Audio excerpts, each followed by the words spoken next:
Hello, मैं doctor राजकुमार बेसरवाल वैदिक hospital Sikar से। आज हम बात करना चाहेंगे कि हेयर ट्रांसप्लांट के बाद किन बातों का विशेष ध्यान रखना है और हेयर ट्रांसप्लांट करवाने से पहले हमें किन बातों का ध्यान रखना है।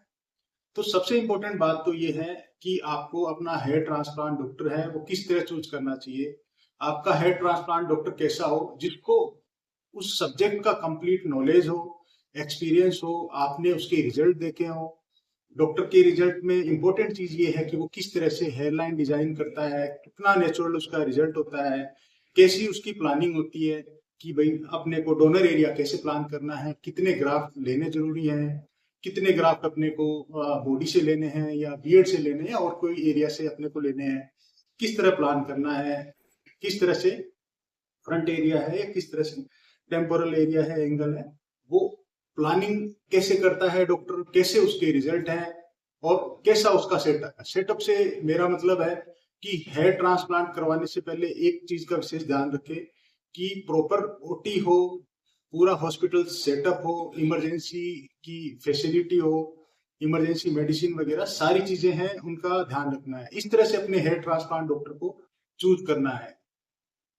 अब सबसे पहली चीज ये है कि अपनी विजिट है वो 3 वीक्स बिफोर, यानी कि 20-25 दिन पहले आपको डॉक्टर से मिलके अपना हेयर ट्रांसप्लांट प्लान करना चाहिए, ताकि कोई इन्वेस्टिगेशन वगैरह है या कोई आपको मेडिकल या हेल्थ रिलेटेड इश्यू है उसके विषय में बात की जाए, इन्वेस्टिगेट किया जाए, या कोई और मेडिसिन आपको चल रही है उसके लिए डिस्कस किया जा सके, डोज है वो कम ज्यादा की जा सके।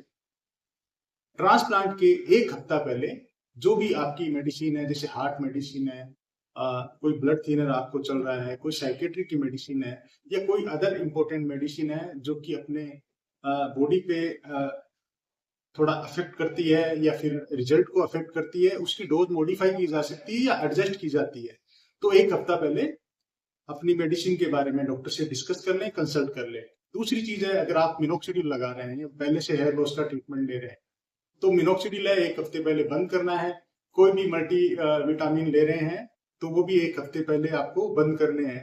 कोई जैसे विटामिन ई है, ओमेगा 3 फैटी एसिड है, या कोई सप्लीमेंट है जैसे नियासिन है, तो इस तरह के सप्लीमेंट आपको एक हफ्ता पहले बंद कर देने हैं। अगर आप कोई एक्सरसाइज वगैरह करते हैं तो एक्सरसाइज कंटिन्यू कीजिए, लेकिन ट्रांसप्लांट के एक दिन पहले आपको कंप्लीट रेस्ट करना है। किसी तरह की कोई एक्सरसाइज या फिजिकल एक्टिविटी ऐसी नहीं करनी, हैवी एक्सरसाइज नहीं करनी है। नॉर्मल आप रेस्ट कीजिए, अपने नॉर्मल रूटीन के काम कीजिए। ट्रांसप्लांट के पहले एक इंपॉर्टेंट बात यह है कि विद इन 15 डेज आपको हेयर है वो बिल्कुल शॉर्ट या बिल्कुल ट्रिम नहीं करानी या शेविंग नहीं करानी, क्योंकि डॉक्टर आपको हम आपको असेस करते हैं कि आपका डोनर एरिया कैसा है और अपना रेसिपिएंट यानी जहां अपने को ग्राफ्ट लगाने हैं वो एरिया कैसा है, डेंसिटी कितनी है, कहाँ अपने को बाल लगाने हैं, किस एरिया से अपने को बाल लेने हैं। तो अगर बहुत छोटे बाल आपने कटा लिए तो असेसमेंट है उसमें दिक्कत होती है। तो विद इन 15 डेज है वो आपको कोई भी शॉर्ट हेयर कट है या शेविंग है वो अवॉइड करनी। 15 दिन पहले आप हेयर कट करवा सकते हैं, ट्रिम करा सकते हैं। अगर हेयर ट्रांसप्लांट से पहले हमने ये प्लान किया है कि बियर्ड से भी अपने को ग्राफ्ट लेने हैं या कुछ ग्राफ्ट हमें बियर्ड से भी लेने हैं, तो बियर्ड आपको बिल्कुल कंप्लीट शेव करके नहीं आना ट्रांसप्लांट वाले दिन। एटलीस्ट 3 से 5 दिन की बियर्ड होनी चाहिए जिससे हमको ग्राफ्ट लेने में प्रॉब्लम ना आए। अगर आप कोई पेन किलर लेते हैं तो हेयर ट्रांसप्लांट के एक दिन पहले आपको वो पेन किलर बंद कर देनी है, यानी ट्रांसप्लांट के पिछले दिन, पहले दिन आपको कोई भी पेन किलर नहीं लेनी है। और एक विशेष बात का ये ध्यान रखना है कि ट्रांसप्लांट के पहले अगर आपको ये लगता है एंजाइटी है, टेंशन रहती है और ऐसे लग रहा है कि नींद नहीं आएगी, तो अपने डॉक्टर से एंटी एंजाइटी मेडिसिन या कोई सेडेटिव वगैरह लिखवा सकते हैं, क्योंकि प्रॉपर नींद लेना बहुत जरूरी है। एक बात यह है कि स्मोकिंग और अल्कोहल आपको एटलीस्ट एक हफ्ते पहले बंद कर देना है। अगर आपको कोई प्रॉब्लम है या दिक्कत है तो डॉक्टर से कंसल्ट करना है। ट्रांसप्लांट के पहले आपको कैसे कपड़े पहन के आने हैं, ऐसी कोई भी शर्ट या टी शर्ट नहीं पहननी जो पुल ओवर करके यानी ऊपर से, सर के ऊपर से आपको निकालनी पड़े। क्योंकि क्या है कि जहां पे हम ग्राफ्ट लगाएंगे यानी रेसिपिएंट एरिया, तो वो टच नहीं होना चाहिए कपड़ा निकालते टाइम। तो हमेशा ऐसी शर्ट या टी शर्ट पहने जिसके बटन हो या जिपर हो और वो खोल के निकले, ऊपर से ना निकले। और ट्रांसप्लांट के पहले आप मॉर्निंग में लाइट ब्रेकफास्ट कर सकते हैं। ज्यादा स्पाइसी नहीं होना चाहिए, नॉर्मल लाइट ब्रेकफास्ट आपको करके आना है। तो ये कुछ बातें हैं जिनका आपको विशेष ध्यान रखना है ट्रांसप्लांट करवाने से पहले। अब बात आती है कि पोस्ट ऑपरेटिव केयर यानी हेयर ट्रांसप्लांट कराने के बाद आपको कैसे देखभाल करनी है। तो सबसे इंपॉर्टेंट बात यह है कि हेयर ट्रांसप्लांट करवाने के बाद आपको जहां पे हमने ट्रांसप्लांट किया है यानी ग्राफ्ट वाला यानी रेसिपिएंट एरिया है, तो ये जैसे ये एरिया है जहाँ पे अपने बार्नेस है वो रेसिपिएंट है एरिया है। जो पीछे का डोनर एरिया है जैसे ऑक्सीपिटल है या साइड के एरिया से जो सेफ जोन होता है जहां से हम माल लेते हैं वो डोनर एरिया है।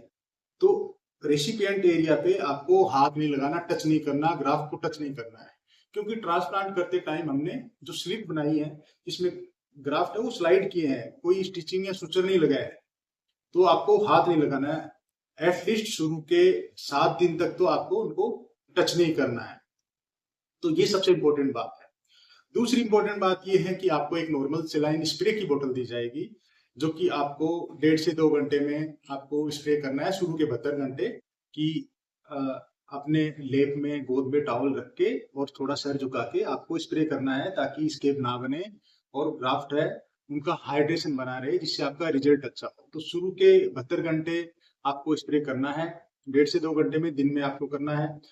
पहली नाइट आपको 3 घंटे से स्प्रे करना है, जैसे कि मान लो आप रात को 12 बजे सोए तो 3 बजे के अराउंड स्प्रे करना है। उसके बाद जब भी आप 6, 7, 8 बजे उठे उस टाइम स्प्रे करना है। सेकेंड एंड थर्ड नाइट है वो आप कंप्लीट रेस्ट कर सकते हैं बिना स्प्रे किए। तो ये आपको नॉर्मल सेलाइन स्प्रे करना है। इसके बाद भी आप स्प्रे कर सकते हैं जब इचिंग आपको होती है, उसके लिए भी आप स्प्रे कर सकते हैं। और इसके साथ ही आपको एक इंस्ट्रक्शन शीट दी जाएगी हिंदी इंग्लिश दोनों में, तो उसमें सारी बातें लिखी हैं। किसी तरह का कोई कंफ्यूजन है तो वो आप इसमें पढ़ सकते हैं, आपको सारी इंफॉर्मेशन लिखी हुई है। उसके बाद भी आपको कोई चीज नहीं समझ आती है कि कोई कंफ्यूजन है तो हमारा हेल्पलाइन नंबर लिखा हुआ है, उस पर आप कॉल करके वो चीज हमसे पूछ सकते हैं, मुझसे बात कर सकते हैं। इसके साथ ही शुरू के 72 घंटे आपको एक चीज का और ध्यान रखना है कि सोना कैसे है। सोना आपको 30 to 45 डिग्री के एंगल पे इंक्लाइन सोना है, यानी कि 2 तकिए लगा के यानी इंक्लाइन इस कंडीशन में सोना है जिससे कि आपके फेस पे या साइड में स्वेलिंग ना आए। मुंह के बल या पेट के बल नहीं सोना है और करवट लेके भी नहीं सोना है। ये इसलिए करना है ताकि आपको फेस पे या फिर साइड में स्वेलिंग ना आए, क्योंकि ट्रांसप्लांट करते टाइम हम जो डोनर एरिया में भी और रेसिपिएंट एरिया में भी है ना सेलाइन इन्फ्यूज करते हैं तो काफी फ्लूइड है वो इकट्ठा हो जाता है, तो उसकी फेस पे आपको स्वेलिंग ना आए इसके लिए सोते टाइम लेटते टाइम आपको ये विशेष ध्यान रखना है। इसके साथ ही आपके डोनर एरिया पे एक ड्रेसिंग लगाते हैं, बैंडेज लगाते हैं जो कि हम 72 घंटे बाद खोलते हैं। तो 72 घंटे बाद आपको हॉस्पिटल आना है और ड्रेसिंग हम खोलते हैं और आपको एक क्रीम लगाने को देंगे जो आपको डोनर एरिया पे है, सुबह शाम लगानी है। और शुरू के जब तक हीलिंग ना हो, शुरू के 7 दिन है वो क्रीम लगानी है। एक सर्जिकल केप आपको लगा के देंगे यहाँ आपके सर पे, तो उसको आपको ग्राफ्ट को बिना टच किए हुए पहनना है, बिना टच किए हुए ही निकालना है। जैसे घर में रहते हैं तो आप सर्जिकल केप हटा सकते हैं, लेकिन बाहर जाते हैं तो धूल मिट्टी हवा से धूप से बचाने के लिए वो सर्जिकल केप पहन के रखना है। और जैसे 7 दिन के बाद तो आप जैसे कोई नॉर्मल केप भी पहन सकते हैं लेकिन लूज होनी चाहिए, लेकिन सर्जिकल केप है वो ज्यादा अच्छी रहती है। आपको कुछ मेडिसिन प्रिस्क्राइब की जाएंगी, तो मेडिसिन आपको जैसे बताया है उसी तरह से आपको लेनी है। फिर एक इसमें दिक्कत आती है कि 3 दिन बाद या 3 से 5 दिन बाद में थोड़ा इचिंग की प्रॉब्लम होती है। तो इचिंग होती है तो आपको वैसे तो मेडिसिन भी दी गई है, तो मेडिसिन भी आप ले सकते हैं, लेकिन अगर आप स्प्रे करेंगे तो स्प्रे से भी आपको खुजली से राहत मिलती है। और पेन है तो पेन की बात करें तो शुरू के 5 दिन आपको कोई ज्यादा विशेष पेन नहीं होता है, 5 दिन बाद थोड़ा हल्का हल्का पेन हो सकता है, तो उसके लिए आपको मेडिसिन दी गई है, जरूरत पड़ने पे आप पेन किलर मेडिसिन ले सकते हैं। शैम्पू की बात करें तो 72 घंटे बाद हम आपके शैम्पू करना बताते हैं। शैम्पू कैसे करना है, आपको एक बेबी शैम्पू करना बताया जाएगा जब हम आपकी ड्रेसिंग खोलते हैं, उसी टाइम ये बात बताते हैं। तो या बेबी शैम्पू का आप झाग बना सकते हैं मग में, या फिर आपको एक स्प्रे बोतल देंगे, उसमें भी आप बेबी शैम्पू से झाग बना सकते हैं। तो रेसिपिएंट एरिया पे तो आपको केवल वो झाग से स्प्रे भी कर सकते हैं, झाग यहाँ लगा सकते हैं, मग्गे से भी आप जैसे झाग है इस एरिया में डाल लें, पहले बालों को गीला कर लें और फिर यहाँ झाग डाल लें। टच नहीं करना है, शुरू के 3 से 7 दिन तक तो टच नहीं करना है अपने रेसिपिएंट एरिया को। डोनर एरिया पे जैसे आप झाग वगैरह लगाएं या शैम्पू करें तो वो हल्की हल्की मसाज 3 दिन बाद कर सकते हैं, तो वहां पे आपको टच नहीं करना। फिर जैसे जेंटल फ्लो के साथ ही यानी मग्गे से आपको धीरे धीरे पानी डालना है, तो उससे वो झाग हटाने हैं, है ना। बहुत तेज फ्लो नहीं होना चाहिए, डायरेक्ट टेप वाटर के नीचे या डायरेक्ट शावर के नीचे खड़े होके आपको शैम्पू नहीं करना है। पानी का जो टेम्परेचर है वो नॉर्मल होना चाहिए, न गर्म होना चाहिए न बहुत ज्यादा ठंडा होना चाहिए। तो नॉर्मल टेम्परेचर का पानी है उससे ही आपको शैम्पू करना है। तो शुरू के 3 से 7 दिन तो आपको डेली शैम्पू करना है। जो अपना ग्राफ्ट एरिया है इसको बिना टच किए करना है। 7 दिन बाद में जैसे, क्योंकि अपने स्टेप बनते हैं, तो 7 दिन बाद में जैसे 8वें दिन से लेके 10वें दिन के अराउंड आप जैसे हल्के हाथ से सर्कुलर मसाज करते हुए आपको शैम्पू करना है। करना कैसे है कि शुरू के 10 मिनट आपको शैम्पू के झाग है वो लगा के रखने हैं, बालों को गीला करना है, झाग यहाँ पे रहने चाहिए 10-15 मिनट में।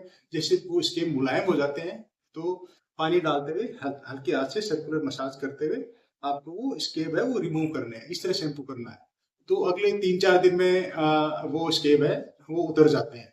अगर नहीं उतरते हैं तो 10वें 11वें दिन आप हॉस्पिटल आते हैं, तो उस टाइम हम शैम्पू करके वो स्केब उतारते हैं। शुरू के 15 दिन आपको जो शैम्पू दिया है बेबी शैम्पू वो ही करना है। 15 दिन के बाद में आप नॉर्मल शैम्पू यूज कर सकते हैं, या फिर हम आपको अलग से शैम्पू है वो प्रेस्क्राइब कर सकते हैं।